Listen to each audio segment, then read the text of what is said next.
Estados Unidos y Cuba ponen histórico punto final a medio siglo de tensiones. Obama anuncia que abrirá embajada de Estados Unidos en La Habana. El régimen de Cuba libera al estadounidense Alan Gross y destraba las negociaciones con Estados Unidos. Estados Unidos libera a 3 espías cubanos.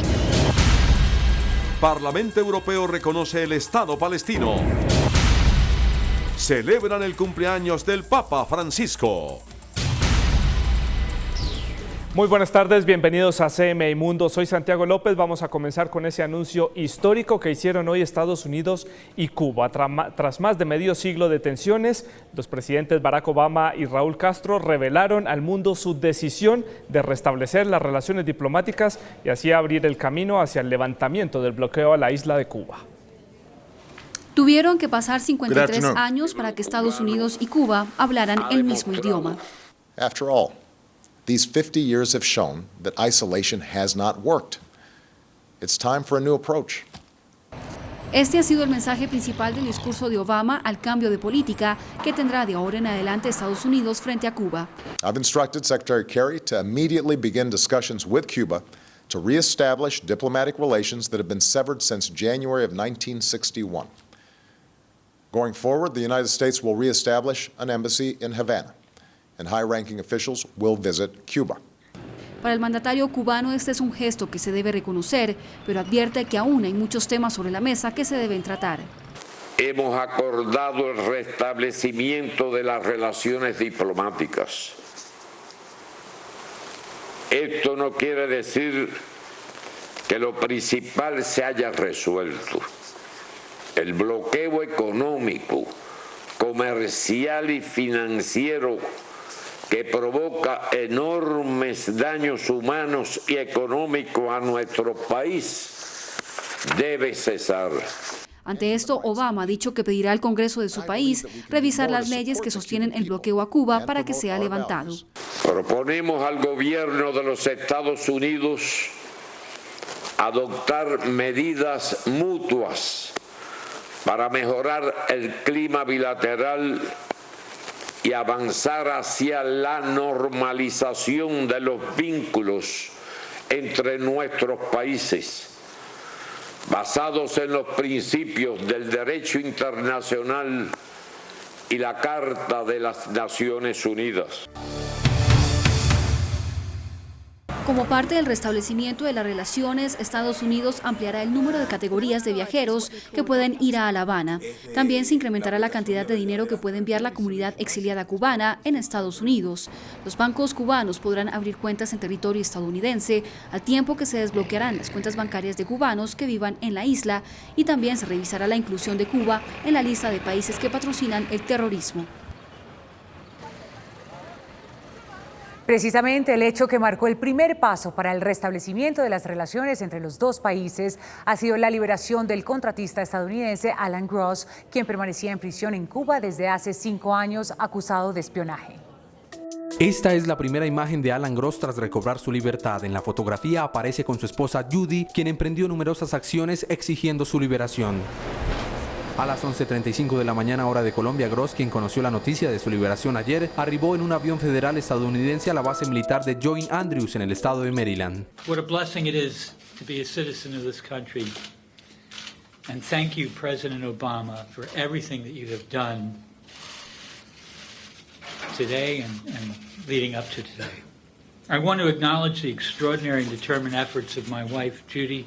El régimen cubano argumentó que la liberación se dio tras un pedido de carácter humanitario hecho semanas atrás por la administración Obama. Contratista de la Agencia Estadounidense para el Desarrollo Internacional USAID, Gross es señalado por Cuba de ser espía, por lo que fue detenido en 2009 y condenado en 2011 a 15 años de prisión por introducir ilegalmente a la isla equipos satelitales. Gross cumplió el pasado 4 de diciembre 5 años detenido. Siempre ha negado cualquier vínculo con agencias de inteligencia y ha argumentado que en el momento de su captura trabajaba en la instalación de conexiones de internet para una una comunidad judía. Hace 3 años su madre Evelyn hizo público un video en el que pedía al presidente cubano Raúl Castro su liberación. En abril pasado, Gross inició una huelga de hambre para pedir su excarcelación. Según la familia de Alan, su salud se ha deteriorado severamente en estos años, durante los que ha desarrollado artritis degenerativa en una pierna y una afección en el hombro. Hace unos meses, Gross amenazó con suicidarse si llegaba a pasar una Navidad más sin su familia. Y por su parte, Estados Unidos liberó a 3 cubanos acusados de ser espías del gobierno castrista y que pasaron más de una década tras las rejas en suelo estadounidense. 3 de los 5 cubanos que permanecían presos en Estados Unidos recobraron su libertad gracias a un intercambio logrado entre ambos gobiernos. Se trata de Gerardo Hernández, Antonio Guerrero y Ramón Lavañino, quienes fueron hallados culpables en 2001 de asociación ilícita, conspiración y operar desde 1998 como agentes extranjeros sin haberlo notificado al gobierno estadounidense. Junto a ellos se encontraban René González, que fue liberado en 2011, y Fernando González, que quedó libre en febrero de este año tras haber cumplido sus respectivas condenas. Todos habían sido condenados a penas que iban desde los 15 años, 30 años y 2 cadenas perpetuas. Estos 5 hombres, integrantes de la denominada Red Avispa, enviada por el entonces presidente cubano Fidel Castro para espiar en el sur del estado de la Florida, son vistos en La Habana como héroes. Los anuncios de los gobiernos de Estados Unidos y Cuba produjeron diversas reacciones en la comunidad internacional. Tanto Obama como Castro agradecieron al Papa Francisco por propiciar el acercamiento entre Cuba y Estados Unidos. Mediante un comunicado, el pontífice mostró su satisfacción. El Santo Padre se complace vivamente por la histórica decisión de los gobiernos de los Estados Unidos de América y de Cuba de restablecer relaciones diplomáticas y superar las dificultades que han marcado su historia reciente. El secretario general de la ONU aseguró que el organismo está listo para ayudar a las 2 naciones a fortalecer sus relaciones bilaterales. I sincerely hope that these measures, this announcement, will help to expand further the exchanges between the two peoples who have been separated quite a long time. Por su parte, el senador estadounidense de ascendencia cubana Marco Rubio criticó duramente las medidas anunciadas y aseguró que la flexibilización del embargo no trae democracia a Cuba ni ayudará a impulsar los derechos humanos dentro de la isla. They gain no commitment on the part of the Cuban regime to freedom of press or freedom of speech or elections. No binding commitment was made to truly open up the internet. No commitment was made to allowing the establishment of political parties. El presidente venezolano Nicolás Maduro felicitó a las naciones por los avances hechos. Hay que reconocer el gesto del presidente Barack Obama, un gesto de valentía. Desde los 5 continentes, líderes mundiales se han mostrado a favor de los anuncios. Hacemos una pausa en CMI Mundo y al regreso más información. Los más de 50 años de embargo estadounidense a la isla de Cuba iniciaron durante el periodo conocido como la Guerra Fría. El bloqueo definitivo fue decretado por el entonces presidente John F. Kennedy tras una serie de antecedentes que, de acuerdo con ese mandatario, afectaban los intereses de los ciudadanos estadounidenses. Desde 1958, Estados Unidos ejercía controles de armamento en la isla de Cuba debido a la tensión de la Guerra Fría. Con el presidente Eisenhower a la cabeza, se iniciaron una serie de restricciones debido a las relaciones que Cuba sostenía con la Unión Soviética.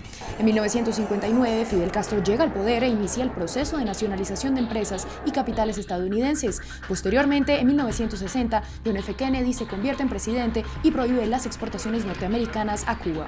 Para el momento, la economía cubana se sostiene principalmente mediante el cultivo y la exportación de tabaco y azúcar. Este último producto es exportado en un 60% a Estados Unidos. Sin embargo, el gobierno estadounidense inicia una reducción de la cuota de importación hasta que en 1961 la suprime por completo. Ese mismo año, Estados Unidos y Cuba rompen relaciones diplomáticas y posteriormente el gobierno estadounidense lleva a cabo el fallido intento de invasión a la isla conocida como Bahía Cochinos o Playa Girón, en el que oficiales cubanos exiliados tratan de irrumpir en Cuba para crear un gobierno provisional. Sin embargo, la acción fracasa tras cerca de 65 horas. En 1962, numerosos países de la OEA rompen relaciones diplomáticas con la isla y el 3 de febrero de ese año se declara oficialmente el embargo total del comercio entre Estados Unidos y Cuba. En octubre, las relaciones entre los dos países llegan al punto más álgido cuando Estados Unidos informa que la Unión Soviética tiene misiles nucleares y tropas en la isla. El día 22 de ese mes, el presidente Kennedy establece una cuarentena defensiva, desplegando unidades navales y aviones de combate en torno a Cuba. El episodio termina con la propuesta del dirigente soviético Nikita Khrushchev, quien plantea retirar retirar los misiles de Cuba si Estados Unidos no invade la isla y retira sus misiles desplegados en Turquía. Desde entonces, las medidas estadounidenses fueron reforzadas en varias ocasiones, entre ellas cuando el presidente Bill Clinton firmó en 1996 la ley Helms-Burton, que establecía que cualquier compañía no norteamericana que tuviera tratos con Cuba podía ser sometida a represalias legales.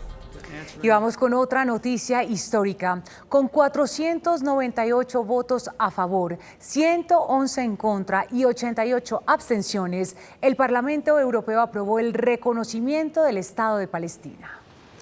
Los diputados expresaron su preocupación por la creciente ola de violencia que golpea a Israel y a Cisjordania. El Parlamento también decretó retirar al grupo Hamas de la lista de las organizaciones terroristas del mundo. La decisión fue fuertemente criticada por Israel.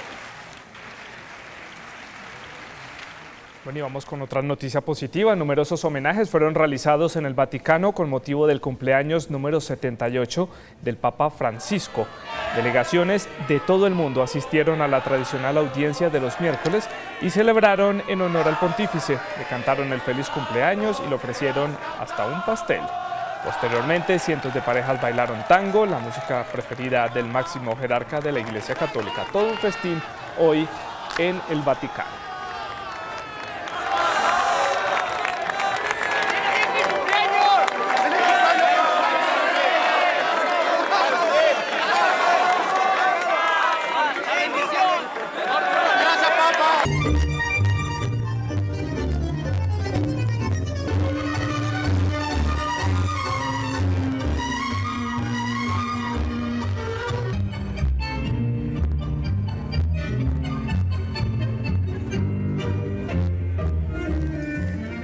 Bueno, muy feliz cumpleaños al Papa Francisco. Muy animados en el Vaticano para celebrarles estuvo. los 78 años. Muy buen festejo. Y es todo por ahora en las noticias de CMI Mundo. Quédense con el profe Magnoli y la gente pelota. Y a las 7 de la noche, más CMI, ahí los espero con Claudia Palacios. No se muevan del Canal 1.